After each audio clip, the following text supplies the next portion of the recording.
پاکستان میں چینی اسکینڈل کی گونج ابھی ختم نہیں ہوئی تھی کہ اب کھانے کے تیل میں ایک اور بڑے مالیاتی اسکینڈل کا انکشاف سامنے آ گیا ہے۔ عالمی مارکیٹ میں پام آئل کی قیمتوں میں 24% کمی کے باوجود پاکستان میں کوکنگ آئل کی قیمتیں الٹا 4.5% بڑھا دی گئی ہیں، جس سے صارفین فی لیٹر 150 روپے اضافی ادا کرنے پر مجبور ہو گئے اور اس سارے فائدے کا رخ منافع خود مافیا کی جانب ہو گیا ہے۔ پاکستان ملائیشیا اور انڈونیشیا سے رعایتی ڈیوٹی پر تیل درآمد کرتا ہے، تاہم عوام کو اس رعایت کا فائدہ پہنچنے نہیں دیا گیا۔ اقتصادی رابطہ کمیٹی میں آج اس معاملے پر غور کیا جائے گا کہ جب عالمی مارکیٹ میں قیمتوں میں واضح کمی ہوئی تھی تو ملک میں قیمتیں کیوں بڑھائی گئیں۔ وزارت صنعت و پیداوار نے اس حوالے سے ECC کے لیے سمری تیار کر لی ہے، جو آج کے اجلاس میں پیش کی جائے گی۔ یاد رہے وزیر اعظم شہباز شریف نے فروری 2025 میں عوام کو ریلیف دینے کا اعلان کیا تھا اور اس کے بعد 23 اپریل اور 23 مئی کو پاکستان بنسپتی مینوفیکچررز ایسوسی ایشن سے مشاورتی اجلاس بھی کیے۔ پاکستان کرکٹ ٹیم کے فاسٹ بالر شاہین شاہ افریدی ان دنوں انگلینڈ میں موجود ہیں اور چھٹیوں کے باوجود اپنی فٹنس پر بھرپور توجہ دے رہے ہیں۔ وہ world champion ship of legends میں شریک پاکستان چیمپئنز کے ساتھ مسلسل ٹریننگ میں مصروف ہیں تاکہ اپنی رفتار اور فارم کو برقرار رکھ سکیں۔ شاہین افریدی کی بولنگ دیکھنے کے لیے شائقین بھی گراؤنڈ میں پہنچ گئے اور ان کی کارکردگی کو سراہا گیا۔ واضح رہے کہ شاہین شاہ افریدی کو حالیہ بنگلہ دیش کے خلاف T20 سیریز کے لیے قومی اسکواڈ میں شامل نہیں کیا گیا تھا، تاہم وہ اپنی فٹنس اور فارم کو برقرار رکھنے کے لیے بھرپور محنت کر رہے ہیں۔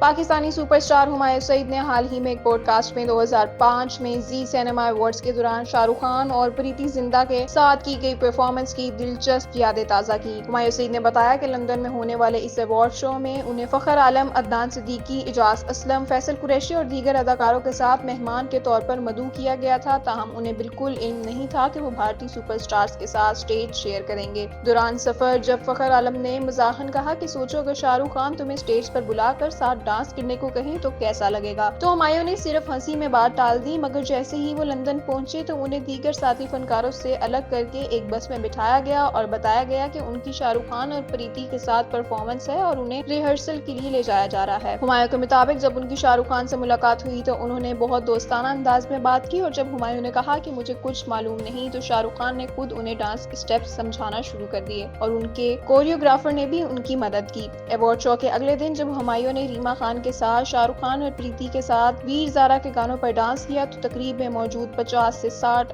ہزار افراد نے کھڑے ہو کر تالیاں بجائیں اور اس شاندار لمحے کو سراہا۔ یہ واقعہ نہ صرف ہمایوں کے کیریئر کا یادگار لمحہ بنا بلکہ پاک بھارت فنکاروں کے درمیان فن کی سرحدوں سے بالاتر دوستی کی ایک روشن مثال بھی بنا۔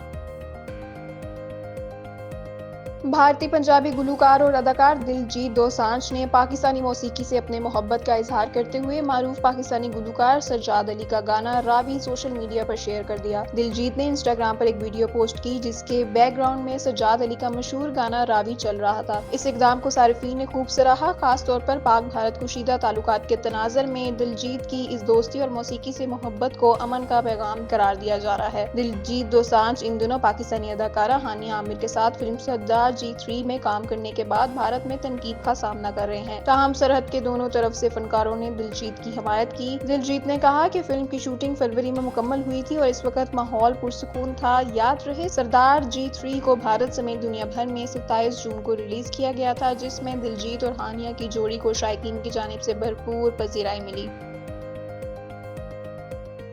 امریکی صدر ڈونلڈ ٹرمپ نے گوگل، مائیکروسافٹ سمیت دیگر بڑی ٹیکنالوجی کمپنیوں کو سخت وارننگ دیتے ہوئے کہا کہ وہ بھارت اور چین میں ملازمتیں دینے کی بجائے امریکہ میں روزگار کے مواقع پیدا کریں۔ واشنگٹن میں منعقدہ AI سمٹ سے خطاب کرتے ہوئے ٹرمپ کا کہنا تھا کہ ماضی میں امریکی کمپنیاں چین میں فیکٹریاں بناتی رہیں، بھارت میں نوکریاں دیتی رہیں اور آئرلینڈ میں منافع چھپاتی رہیں، جبکہ امریکی شہریوں کو مسلسل نظر انداز کیا گیا، لیکن اب وہ دن گزر چکے ہیں۔ صدر ٹرمپ نے کہا کہ مصنوعی ذہانت AI کی عالمی دوڑ میں جیتنے کے لیے قومی جذبے پیٹریوٹزم کی ضرورت ہے اور ٹیکنالوجی کمپنیاں امریکہ کو ترجیح دیتے ہوئے امریکی عوام کو ملازمتیں فراہم کریں۔ ٹرمپ نے اس موقع پر مصنوعی ذہانت سے متعلق 3 نئے صدارتی احکامات پر بھی دستخط کیے۔ یاد رہے کہ اس سے قبل صدر ٹرمپ نے ایپل کمپنی کو بھی خبردار کیا تھا کہ اگر اس نے بھارت میں آئی فونز بنانا بند نہ کیے تو اسے 25% ٹیرف کا سامنا کرنا پڑے گا۔